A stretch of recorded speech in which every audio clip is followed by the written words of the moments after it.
Hello viewers, update today YouTube চ্যানেলের আবারও একটি আপডেট ভিডিওতে আপনাকে স্বাগতম। এমপিও ভুক্তির কার্যক্রম বন্ধের হুমকি দিয়েছেন সেসিভ কর্মীরা। তো ভিউয়ার্স, বিস্তারিত জানার আগে ছোট্ট একটি রিকোয়েস্ট, যদি চ্যানেলে নতুন হয়ে থাকেন, চ্যানেলটি এখনও সাবস্ক্রাইব করে না থাকেন, অনুগ্রহ করে চ্যানেলটি সাবস্ক্রাইব করে ভিডিওটিতে একটি লাইক দিয়ে দিবেন।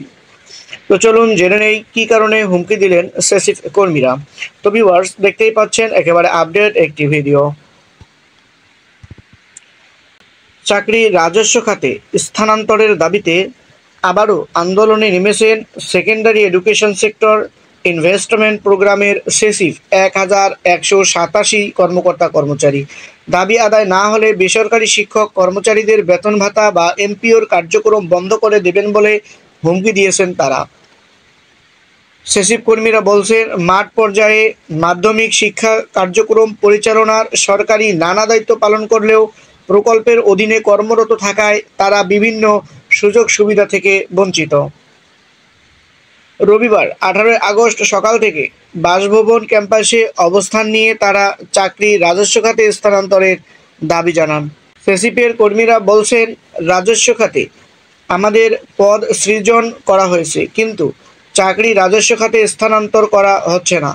অবস্থান কর্মসূচি ও কর্মবিরতি শুরু করলেও পরে দাবি আদায়ের আশ্বাসে তা প্রত্যাহার করা হয়েছিল, কিন্তু চাকরি রাজস্ব খাতে স্থানান্তর হয়নি। মাঠ পর্যায়ের শিক্ষা কার্যক্রম পরিচালনা সেসিপের কর্মীরা ছাড়া অসম্ভব।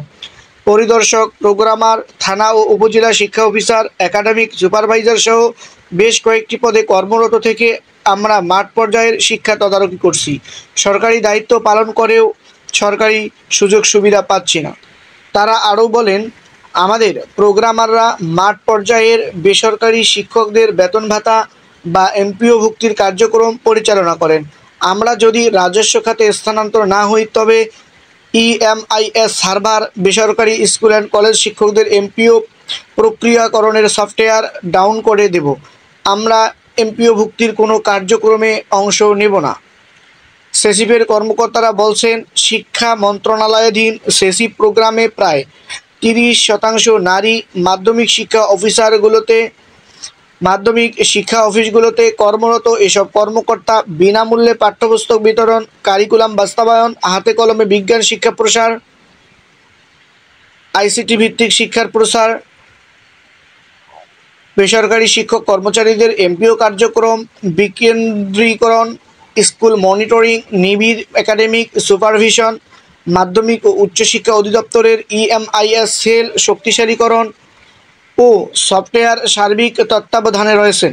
এছাড়া তারা নকলমুক্ত পাবলিক পরীক্ষা আয়োজনে ট্যাগ অফিসার এবং জাতীয় নির্বাচন সহ সব পর্যায়ে নির্বাচনে প্রিজাইডিং অফিসারের দায়িত্ব পালন, বিজ্ঞান ও উন্নয়ন মেলা আয়োজন, জাতীয় শিক্ষা সপ্তাহের বিভিন্ন ইভেন্ট পরিচালনা করেন। তারা বলছেন, এইসব পদ রাজস্ব খাতে স্থানান্তরে জনপ্রশাসন মন্ত্রণালয় পদ সৃষ্টি করেছে, তবে অর্থ মন্ত্রণালয় এই পদগুলো রাজস্ব খাতে স্থানান্তর করার সম্মতি দেয়নি। এই পরিস্থিতিতে বিপাকে পড়েছেন ওই 1187টি পদের কর্মরত কর্মকর্তা কর্মচারী। ভিউয়ার্স, শিক্ষা এবং চাকরি সংক্রান্ত যে কোনো আপডেট সবার আগে পেতে চ্যানেলটি সাবস্ক্রাইব করে সাথে থাকবেন।